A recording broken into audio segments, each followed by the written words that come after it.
बिस्मिल्लाहिर्रहमानिर्रहीम, अस्सलाम वालेकुम। रमीज़ खान अनफिल्टर्ड की एक और एपिसोड में आपका तहे दिल से खुशामदीद। नाज़रीन, हम आपसे शेयर करेंगे आज दो ब्रेकिंग न्यूज़। और पहली खबर का जो इतलाक है वो हर पाकिस्तानी, हर रादरोज़ पाकिस्तानी भी होगा जो पाकिस्तान से बाहर जाने की ख्वाहिश रखता है, खा वो विजिट वीज़े के लिए हो, खा वो इमिग्रेशन के लिए हो या एम्प्लॉयमेंट के लिए हो, खा वो पहली बार हो या रूटीन ट्रैवलर हो, हर पाकिस्तानी पे इस खबर का इतलाक होगा। और वो खबर नाज़रीन ये है कि FIA ने एक मुतारिफ कराई है ई एप्लीकेशन, और इस ई एप्लीकेशन पे अपने आप को अपने रजिस्टर कराना है ट्रैवल करने से पहले। इसके फायदे और नुकसान जो है खबर के हम अपने इस वीडियो के अगले हिस्से में डिस्कस करेंगे।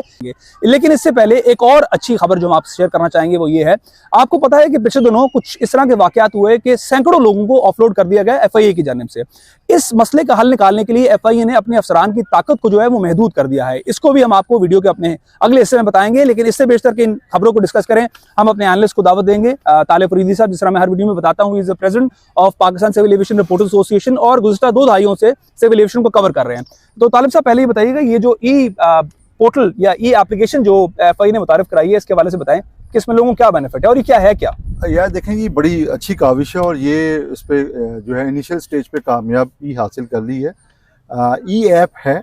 ई ऐप के अंदर आपने एडवांस अपने प्रोफाइल सारा डाटा जो है वो फीड करना होगा, ठीक है। उसमें आपका शनाख्ती कार्ड, पासपोर्ट, वीज़े की डिटेल, अगर आपने इमिग्रेशन ली है उसकी सारी डिटेल, अगर आप विजिट वीज़े पे जा रहे हैं उसकी सारी डिटेल, अगर आप मुलाजमत के लिए जा रहे हैं तो उसके तमाम क्वाइफ जो होंगे उसके अंदर फीड हो जाएंगे। वो फीड होने के बाद क्लीन से आपको मिल जाएगी कि आप रेडी टू बोर्ड हैं। आप आएंगे, एयरपोर्ट आएंगे, ई गेट लगे होंगे, उसमें से गुजरेंगे और चले जाएंगे।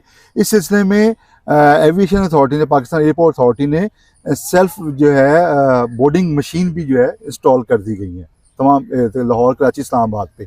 अब ये जो ऐप है उससे फ़ायदा ये होगा, जब आपकी एडवांस प्रोफाइलिंग हो जाएगी और उसमें किसी को शक होगा, कुछ एरर आएगा, तो वो जो इमिग्रेशन का स्टाफ होगा वो उसको डिटेक्ट कर लेगा। वो कहेगा जी आपका ये है, और आपको अगर तो ड्यूरिंग ऐप जब आप फीडिंग कर रहे होंगे, अगर आप उसके क्राइटेरिया पे पूरा नहीं होते वहीं पे नोकिंग आ जाएगी कि आप रेडी टू बोर्ड नहीं है। ये रिक्वायरमेंट पूरी करें, ये दस्तावेजात मुकम्मल करें, उसके बाद जो है आप जाने के काबिल होंगे। तो ये एक अच्छी काविश है और अनकरीब जो है उम्मीद ये की जा रही है कि आइंदा दिसंबर जनवरी तक जो है ना इस ऐप को जो है लॉन्च कर दिया जाएगा। और ये तमाम पाकिस्तानियों के लिए होगा जो बैरून मुल्क, चाहे वो विजिट वीज़े पे जाएं, चाहे वो मुलाजमत के लिए जाएं या इमिग्रेशन के लिए जाएं। इसका मतलब है, अगर मैं मजीद इसको सिंप्लीफाई करूं, कि ये जो एयरपोर्ट पे इमिग्रेशन के ऑफिसर के सामने लंबी लंबी लाइनें लगा करती थी, अब लाइनें वो नहीं लगेंगी। जी बिल्कुल, ना कतार होगा ना इंतजार होगा, बस आपका कोई प्रोफाइल और ऑटोमेटिकली लिंकअप होगा। ये तमाम एयरलाइन के साथ भी लिंकअप होगा, तमाम एयरलाइन के साथ आपकी यहीं टिकट का नंबर भी आ रहा होगा। ईच एंड एवरीथिंग उस प्रोफाइल के अंदर होगा, ऐप के अंदर होगा।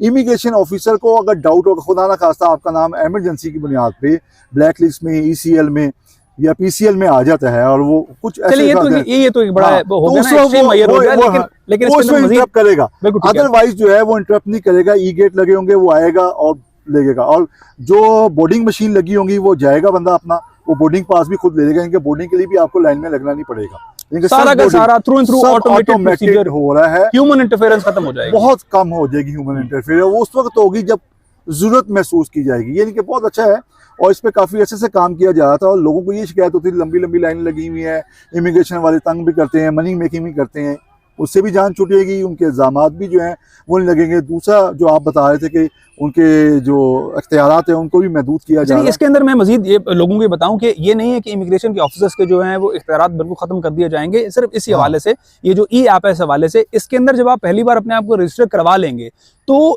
अगर तो आपका ताल्लुक उन रेड डिस्ट्रिक्ट से है जिनको सरकार कहती है कि जनाब यहाँ से लोग जो हैं वो स्लिप होने का खतरा बहुत है, ये गुजरात के और मंडी और ये खारियां वगैरह के इलाके से अगर आप हैं तो आपको फिर भी चेक किया जाएगा। लेकिन उसमें आसानी ये होगी कि FIA के अफसर को पता होगा कि इस वाला पासपोर्ट जो है अब ये फ्लैग हो गया है, वहीं पे आपको सिग्नल होगा और अब आपको साइड पे लेके आया जाएगा। ये नहीं होगा कि अब आप उस बंदे की लाइन के पीछे लगे हैं, चूंकि वो क्लियर नहीं हो रहा इसलिए अब आप भी लंबी कतार में लगे हुए, जब तक वो क्लियर नहीं हो और आपकी बारी नहीं आई है तो वो अब साइड पे होगा और अब आप थ्रू एंड थ्रू ट्रैवल कर जाएंगे। तो ये एक बहुत पॉजिटिव इनिशिएटिव है।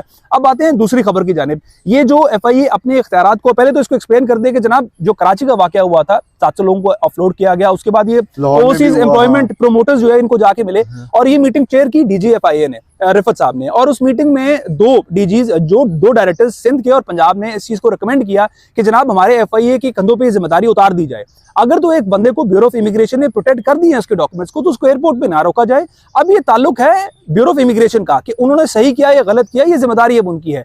ये बस जिम्मेदारी जब हमारे अफसरान के कंधों पर डालते हैं तो वो इस डर में कि यार हम खुद सस्पेंड ना हो जाएं, वो किसी को पाकिस्तान से बाहर नहीं जाने देते हैं। तो अब एक नया कानून वो ये मुतारफ करा रहे हैं कि ऐसे जो पावर्स हैं, जो प्रोटेक्ट हुए हुए डॉक्यूमेंट्स हैं, और ऐसा बंदा जो कि प्रॉपर चैनल से आ रहा है उसको अभी अफसरान नहीं रोकेंगे। तो इसकी थोड़ी सी डिटेल्स और हिस्ट्री लोगों को बताएंगे क्या का सामना करना पड़ता है। ओवरसीज पाकिस्तान है ना, उसने भी एक ऐप जो है ना, पाक सॉफ्ट स्किल के नाम से एक ऐप है। अच्छा, ये एक और ऐप का ये ऐप है, वो खास तौर पे उन लोगों के लिए होगी जो बैरून मुलाजमत के लिए जाते हैं। लेकिन इसका ताल्लुक सरकार से क्या होगा? सरकार से ये होगा ना कि वो डाटा फीड होगा कि ये लोग प्रोमोटर ऑफ जो इमिग्रेशन प्रोमोटर्स हैं, ओवरसीज एम्प्लॉयमेंट प्रमोटर्स जो हैं, वो उसके अंदर होंगे। उनका डाटा भी फीड होगा कि इस कंपनी के तहत ये वीजा आया है, इस कंपनी के तहत ये मुलाजमत अख्तियार कर रहा है।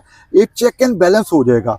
और जो ऐसी कंपनियां जो उसकी आड़ में ह्यूमन ट्रैफिकिंग कर रही हैं या उनके बंदे गए हैं और वहां से वो डंकी लगाई है, तो उनको भी सर्कल कर लिया जाएगा। एक चेक एंड बैलेंस आ जाएगा ताकि स्मूथली जो है, जो लोग जेन्युइन हैं वो जेन्युइन मुलाजमत के लिए जाएं, और जो नॉन जेन्युइन है वो ऑटोमेटिकली शेल्टर हो जाएंगे, इनकी छांटी उनकी होती है। अच्छा, इसके अंदर एक और चीज बताएंगे, एफआईए के हजरात जो हैं वो इल्जाम लगाते हैं कि ब्यूरो ऑफ इमिग्रेशन वाले जब डॉक्यूमेंट प्रोटेक्ट करते हैं तो उन्होंने बहुत सारा सिस्टम ऑनलाइन किया हुआ है, उनको फिजिकली पता ही नहीं होता कि प्लम्बर को प्लम्बिंग का काम आता है या नहीं आता, इलेक्ट्रिशियन को इलेक्ट्रिसिटी का काम आता है या नहीं आता। हमने जब ब्यूरो ऑफ इमिग्रेंट से बात की, उन्होंने कहा ये हमारा काम नहीं है, ये मुतलका टैफ्टा है या दीगर जो इदारे हैं वो जिसके सर्टिफिकेशन दे रहे हैं, हमने सर्टिफिकेशन देखनी है ना, वो एक और इदारे की सर्टिफिकेशन देखें।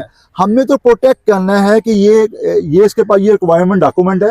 अब डॉक्यूमेंट की फौजी वगैरह जो अगर होती है हम डिडक्ट भी करते हैं, अगर होती है मुतलका इदारों को भी लिखते हैं, उसमें टाइम भी लग जाता है। ये नहीं कि हम बगैर कर देते हैं, कई हमने उनका सैकड़ों की तादाद में हमने रोके भी हैं और फिर वो क्लियर हुए हैं, तस्दीक करवाई है।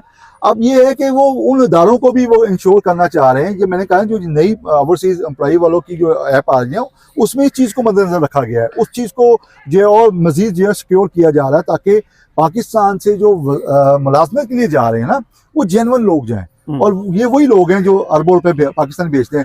तो एक अच्छी काविश है प्रोटेक्ट, क्योंकि इसका जो फीडबैक आ रहा था ना वो दोनों पे आ रहा था। एफआई पे तो आ रहा था, एफआई वाले तो अपनी नौकरी बचाने के लिए कर रहे थे ना।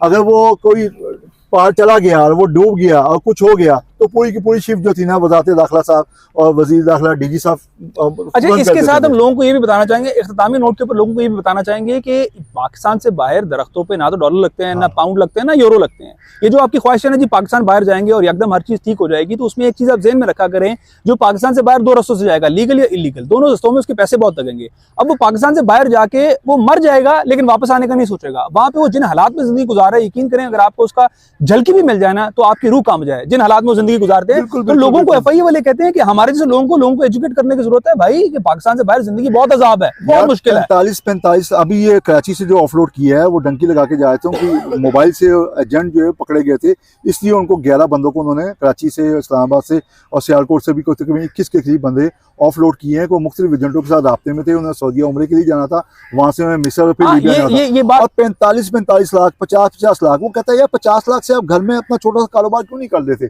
वहां पे जाते हैं, गैर कानूनी तौर पे जाएंगे, कश्ती का हादसा हो जाएगा। कश्ती का हादसा पहली मरतबा नहीं हुआ, सैकड़ों मरतबा गए हैं।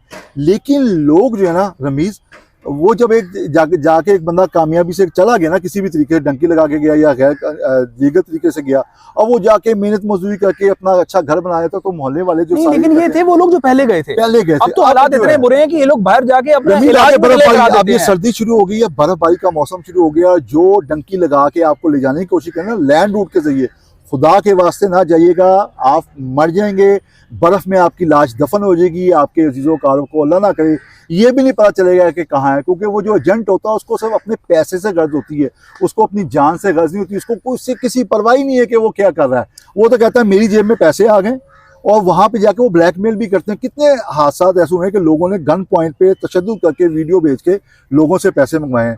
तो अब गैर कानूनी तरीके से जाने के बजाय तरीके से बहुत सारी ऑप्शन मौजूद हैं, जो जर्मनी जाने के लिए, कनाडा जाने के लिए भी। ठीक है, मैं इसमें बताने ये लगा था कि एफआईए ने अपने जो ऑफिसर्स हैं, इमिग्रेशन के ऑफिसर्स हैं, उनको ये खुसूसी पैगाम दिया है कि ये जो पाकिस्तान से बाहर लोग जाते हैं जिन पर उनको शक भी है, ये दर हकीकत विक्टिम्स हैं, कोई 2 नंबर लोग नहीं है, विक्टिम्स हैं जिनको पाकिस्तान से बाहर जाने का एक झांसा दिया गया है। वो चाहे उम्रे की आड़ में कहीं और ले जाना हो, चाहे दुबई ले जाके कहीं और ले जाना हो, ये एक झांसा है। आपने इन लोगों को विक्टिम के तौर पर ट्रीट करना है, क्रिमिनल्स के तौर पर ट्रीट नहीं करना। तो मेरा ख्याल है कि आज हम अमूमी तौर पर अपने इदारों को क्रिटिसाइज करते हैं, लेकिन आज दोनों ही बड़ी मुस्बत खबरें हैं उन इदारों की जानिब से जिनकी तरफ से हमें कम उम्मीद थी कोई मुस्बत खबर आएगी। तो इसी मुस्बत नोट के साथ हम आज की वीडियो का इख्तिताम करेंगे। अगली वीडियो में हम मजीद चीज़ों को एक्सपैंड करते हुए आपको ये बताएंगे कि एम्प्लॉयमेंट की अपॉर्चुनिटीज़ आइंदा आने वाले दिनों में कहाँ खुलने वाली हैं, और जिस तरह हमने आपको बताया ये ई एप्लीकेशन जो है इसके खदोखाल क्या है, क्योंकि this is a developing story. जिस तरह हम अगली वीडियो में हमारे सामने खदोखाल आएंगे, हम आपके सामने खदोखाल भी शेयर करेंगे। बने रहिएगा इंशाल्लाह अगली वीडियो में एक और इंटरेस्टिंग टॉपिक के साथ आपसे दोबारा मुलाकात होगी।